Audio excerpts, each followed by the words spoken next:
Você acha que guarda raiva, mas às vezes é a raiva que guarda você. Nesse vídeo nós falaremos sobre a prisão invisível de quem não quer soltar a dor. Meu nome é Gustavo Ian, sou mentor de desenvolvimento pessoal e especialista em neurociência do comportamento. Antes da gente iniciar, um breve aviso. Esse vídeo é de caráter educativo, portanto não substitui a presença de um psicólogo ou profissional da área da saúde mental. Avisos feitos, vamos ao nosso conteúdo. Para a gente entender a raiva e o ressentimento, é importante a gente entender primeiro quais são os sintomas e alguns exemplos do porquê nós guardamos raiva.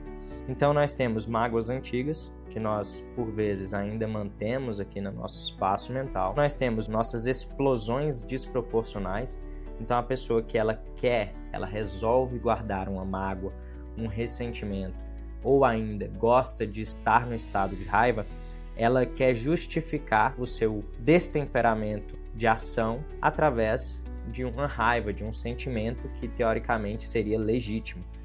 Então você tem um padrão comportamental que vai literalmente criar um ciclo vicioso de agressividade. Mais do que isso, você tem um padrão comportamental de isolamento social às vezes, e o grande problema aqui na minha visão tá que a gente romantiza por vezes esse isolamento social. A pessoa que ela tem raiva, ela gosta de muitas vezes chamar atenção através dessa raiva. Então ela é uma justificativa que ela tem de também ter a atenção das pessoas. E essa falta de perdão, por vezes, ela traz justamente o que a gente chama de apego à raiva. E o que é esse apego à raiva? Eu caracterizei ele aqui em 3 tipos, tá? Primeiro, mecanismo de defesa, que é quando a pessoa ela precisa daquilo para manter uma defesa, um escudo muitas vezes social, que faz com que ela tenha um afastamento e às vezes até um estado de vitimização. Mas a raiva, ela constantemente proporciona uma resposta de frustração repetida e é um mecanismo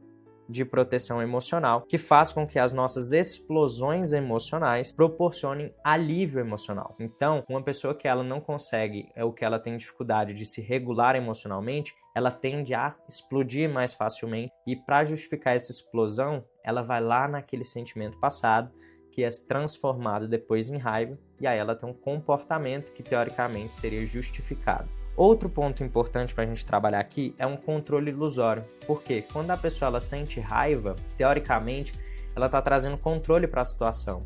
Por vezes, a raiva ela tem 2 fatores importantes aí. Primeiro, nós temos uma raiva que ela é construída através de pensamentos negativos. E segundo, por um momento ali de injustiça. Lógico que aqui são as principais causas, tá? Temos outras causas também que são relevantes para um contexto de raiva e ressentimento. Mas quando a gente fala disso, a gente está trabalhando alguns casos importantes. Primeiro, um sentimento de justiça e traumas da infância. Então você tem um trauma psicológico antigo, como por exemplo, bullying, rejeição do pai, da mãe. Traumas psicológicos também relacionados a abusos. Então a pessoa ela tem um momento ali de injustiça que ela, por vezes, acaba deixando, né, que esse sentimento, esse ressentimento, esse sentimento negativo, esses padrões de pensamentos negativos se tornem raiva. Outro ponto importante também, e aí até uma característica de uma pessoa que veio conversar comigo, ela disse para mim que tomava decisões para mostrar para o pai dela, que abandonou ela, que ela tinha vencido na vida. O grande problema disso é que a sua motivação, ela não está relacionada ao prazer, mas ela está relacionada à dor. E nós já falamos sobre motivação aqui no canal em outros vídeos. A motivação, ela é muito importante, porque ela dita a pureza do seu coração. É a mesma coisa de manipulação e influência, que é uma linha tênue. Manipulação é quando eu controlo a pessoa. Influência é quando eu literalmente direciono, mas não tenho intenção de fazer ela tomar a decisão apenas que eu quero. Impactos físicos e psicológicos da raiva e do ressentimento. Primeiro, insônia, tensão muscular, hipertensão, taquicardia, são os principais impactos físicos. Quando a gente fala de transtornos relacionados a isso, nós temos o transtorno de ansiedade generalizada, a TAG, como é conhecida no ambiente acadêmico e psicológico. Nós temos a depressão clínica, porque a depressão, ela, embora seja uma doença que ela precisa ser trabalhada com um psicólogo, ela tem experiências vivenciais profundas que vão transformando e potencializando uma pessoa que já tem predisposição a ter depressão. Principalmente quando essa depressão ela é crônica, tá? Então nós temos um transtorno de personalidade forte, como por exemplo o transtorno de borderline, e nós temos também o estresse pós-traumático, que também acaba se transformando ali em um momento de raiva. Por que é tão difícil superar a raiva e o ressentimento? Eu acho que existem 3 motivos fundamentais. Primeiro, o medo da vulnerabilidade, porque na vulnerabilidade nós trazemos literalmente os pontos de tristeza, de impotência. Basicamente é um expurgar daquilo que são as minhas fraquezas. Então, quando eu tenho vulnerabilidade envolvida, acaba que eu não me sinto forte. A mensagem que eu passo para o mundo externo é de que eu não sou uma pessoa forte. E essa vulnerabilidade ela é um ponto importante e fundamental quando a gente fala de raiva e ressentimento. Porque a pessoa que ressente, ela está ali ressentindo. O que é ressentir? É sentir novamente. Agora, a raiva, às vezes ela tem um gatilho relacionado à raiva. E esse medo de vulnerabilidade é ativado às vezes em algo social, na mensagem de passar fraqueza, principalmente aí relacionado aos homens. Nós temos um senso de justiça distorcido. Por quê? Porque você tem uma crença de que você tem o direito de sentir raiva e no uso dela você justifica comportamentos prejudiciais, não somente para si, mas também para terceiros. E, em terceiro lugar, na minha visão, a dificuldade de expressão.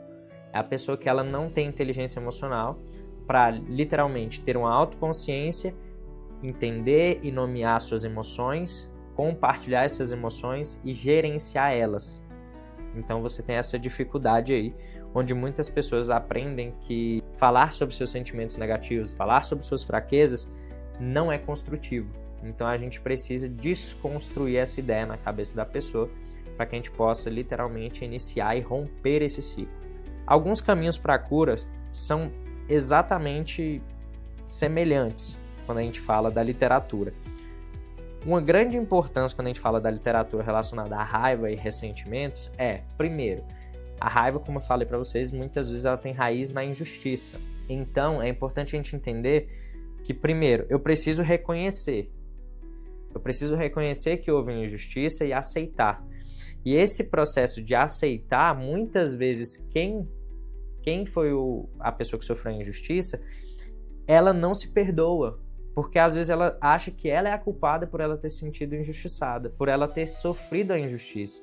Então é importante que eu, primeiro, reconheça que houve uma injustiça, seja claro e objetivo, poxa, houve uma injustiça sim.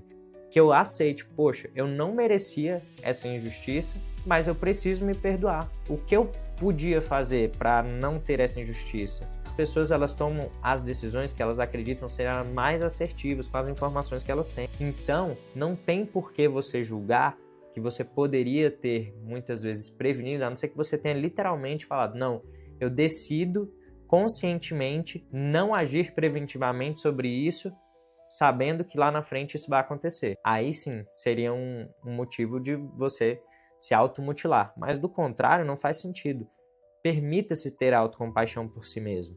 E em terceiro lugar, que eu acredito que seja muito, muito, muito importante, é você ter uma expressão saudável de comunicação sobre seus sentimentos negativos, sobre a situação, para que você não sinta mais dor referente a isso, mas que você entenda esse momento da tua vida como um momento de uma experiência que você vai aprender com ela e você vai não apagar, porque não tem como a gente apagar, mas assim, você passar um band-aid ali, vai ser uma cicatriz já curada na tua cabeça. E aqui entra uma grande importância, o apoio de um profissional. Esse apoio de um profissional é o que diferencia aqui as pessoas que vão literalmente romper, na minha visão, com esse ciclo, com esse vício emocional.